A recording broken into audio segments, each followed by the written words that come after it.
Have you ever wondered how those dark, discarded vegetable roots in the trash can hide such intense vitality? Welcome back to your familiar compost channel, turning kitchen scraps into fresh, clean, and useful greens. Today I will share 10 easily regenerable vegetables, along with how to transition them from water to soil at the right time so they don't wilt. Some types will only give you extra young leaves to eat temporarily, while a few others will develop into large plants and yield a big harvest. The most important thing is to choose a healthy base, perfectly clean tools, just the right amount of light, and not to soak in water for too long. Green onion is the easiest choice on earth, because the white base with a little root left can pop out new leaves extremely quickly. You just need to keep a stem section about 5 centimeters long. Prepare a cute small low cup and pour 1 centimeter of water. Place the root part to touch cool water, but do not submerge the plant body. Then take the cup and place it near a window with a source of gentle scattered light. Just after 2 to 3 days of soaking, the young green leaves begin to sprout. About a week later, they are noticeably longer. When you see the white roots grow 3 centimeters full, quickly transfer the onion cluster to a 15 centimeter deep pot. After going through 2 to 3 weeks clinging to the mother soil, you can take out scissors to cut the leaves to eat gradually, remembering to leave 3 centimeters of the base. In the early stage, remember to diligently change the water every day, because murky water or slimy residue will cause the base to rot completely. Leeks regenerate a bit slower than green onions, but in return their sturdy base will give you many batches of fragrant young leaves. Keep a 6 centimeter long white stem section, wash away any dirt clinging to it, and place it straight into a cup with 1 centimeter of water. Place the cup in a place with gentle light, diligently change the water every day, and remember to rotate the cup so that the leaves grow straight and beautiful. After 4 to 7 days, the middle core begins to sprout green. About 2 weeks pass and the pure white root system appears. When the roots are 3 to 5 centimeters long, plant the white stem deeply in a pot of organic, rich, well-draining potting soil. You can cut the young leaf cluster after 3 to 4 weeks of care, although the new plant stems this time will be smaller than the original ones. A small tip is to mound more soil high around the stem when the plant grows tall, which helps the white base become much longer and softer. Celery makes a strong impression thanks to the middle core stubbornly continuing to create leaves, although it is very hard to form a big bunch like the original. You should keep a base section about 5 centimeters thick, prepare a pretty shallow dish, and pour a water level of 1 centimeter high. Place the cut surface facing up to the sky, keep it in a cool and fresh bright place, and change the water daily to limit unpleasant sour odors. After 3 to 5 days of soaking in water, the pale yellow leaves located in the middle of the core will turn dark green and stand straight up. By the 7th or 10th day, when tiny roots appear peekaboo, transfer the plant to a 20 centimeter deep pot. Cover the soil tightly around the base, but remember to keep the middle bud exposed on the soil surface, while maintaining slightly moist soil without waterlogging. After about 4 to 6 weeks of patience, you can harvest the leaves along with crispy young stalks, immediately removing any mushy parts. Romaine lettuce will gift a wonderful lush green batch of young leaves, but don't foolishly expect it to regenerate an entire head. You just need to keep the core part about 4 to 5 centimeters high, then place it neatly in a clean bowl with 1 centimeter of water. Keep the bowl in an airy, bright place, but avoid direct, harsh noon sunlight, remembering to change the water every day to keep the cut surface always clean. Just 3 days later, the young leaves have sprouted to greet the world. By the 7th day, the leaf cluster in the middle will be visibly thicker. When you see the pure white roots sticking out, immediately plant that core into a 15 centimeter wide pot filled with loose organic soil. About 2 to 3 weeks pass, you can leisurely trim the young leaves on the outside to eat first, keeping the growing tip intact. Should the core accidentally turn dark brown, slimy, or emit a foul odor, throw it into the compost bin instead of trying to soak it. Bok Choy is extremely easy to regenerate from the discarded base, creating a plump new leaf cluster very suitable for stir-frying with garlic or cooking a delicious bowl of soup. You keep the base section about 5 centimeters high, place it neatly in a small bowl with 1 centimeter of pure clean water at the bottom. Place the bowl in a bright yet cool place, diligently change the water every day, and remember to check the leaf crevices carefully for any trapped food. After 3 to 5 days, the middle leaves begin to sprout. About a week passes and the tiny root system has grown quite sturdy. At this time, transfer the plant to a 15 centimeter deep pot, mound soil to cover close to the base below, but absolutely do not cover the young leaf cluster. Within the next 2 to 4 weeks, The patch of leaves will grow rapidly and be ready for you to harvest when they are at their softest.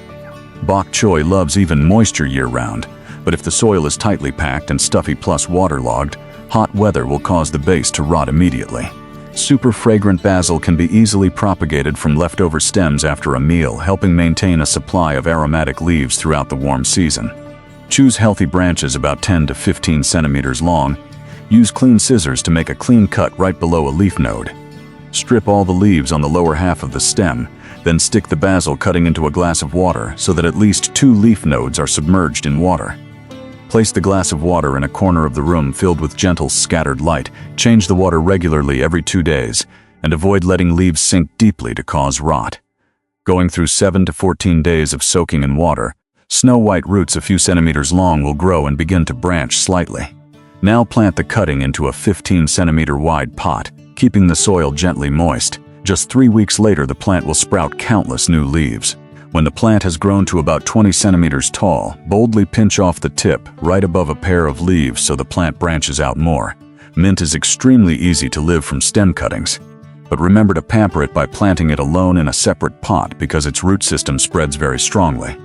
Cut a stem section about 10 centimeters long right below a leaf node, strip off the lower leaves, and prepare a clean cup of water. Submerge 2 leaf nodes into the cool water. Place the cup in a gentle, bright place and change the water every other day to limit bacterial growth. After about 5 to 10 days, new roots appear. About 2 weeks and you have a strong, robust root system to plant.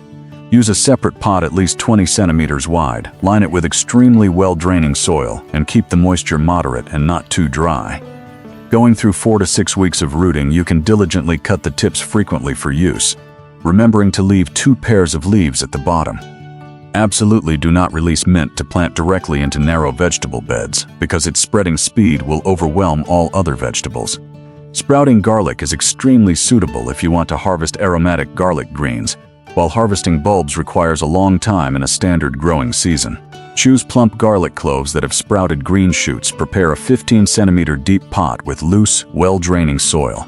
Plant each garlic clove into the soil with the pointed end pointing straight up to the sky, buried about 3 centimeters deep and 8 to 10 centimeters apart.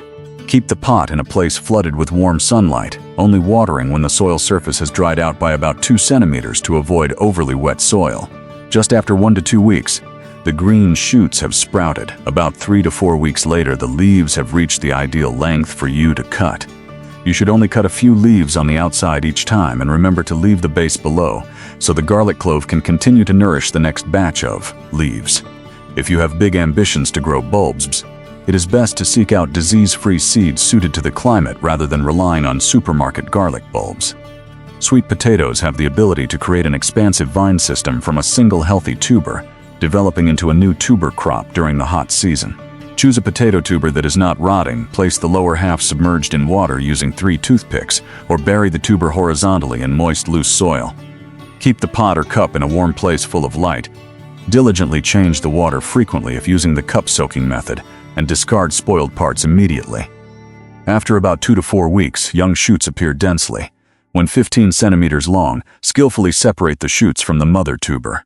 Plant the base of those young shoots into clean water, and just about a week later, the new roots have developed enough conditions to be planted. Plant each sweet potato vine in a pot with a capacity of at least 30 liters, placed in a sunny spot with good loose soil. Depending on the potato variety and outdoor weather, the tubers will need about 3 to 4 months of patient waiting before harvest. Ginger is a choice that, although slow-paced, is worth trying because the rhizome section with eyes will grow into a whole new big bush. Choose a sturdy piece of ginger about 5 centimeters long, with at least 2 promising bud eyes, and air dry the cut surface overnight to seal. Use a pot about 38 centimeters wide. Line it with organic rich soil and bury the piece of ginger so that the soil just covers the surface of the tuber. Place the pot in a warm place with gentle light shining on it, watering just enough moisture for the soil rather than letting water accumulate. Green shoots can appear after 2 to 8 weeks of waiting, depending on environmental temperature and the freshness of the rhizome. About 5 months pass and you can harvest fragrant, spicy young ginger, while mature ginger will take about 8 to 10 months. When harvesting ginger, you should only separate the necessary rhizome part and skillfully keep the healthy eyes so the bush continues to grow. The undeniable common point is that water only helps kickstart the early stage, while soil is what nourishes plants for the long haul. Always remember that regenerating from kitchen scraps never completely replaces disease-free seeds or seedlings. Start your gardening journey with green onions or super easy basil, and only then challenge types that require more time. Out of the 10 vegetable types shared above, which one are you feeling like trying first on your balcony? If you find these instructions truly useful, hit like, subscribe to the Compost channel, and share the video with fellow garden lovers. Wishing you make the most of all kitchen scraps to grow plenty of safe and clean vegetables, and see you again soon.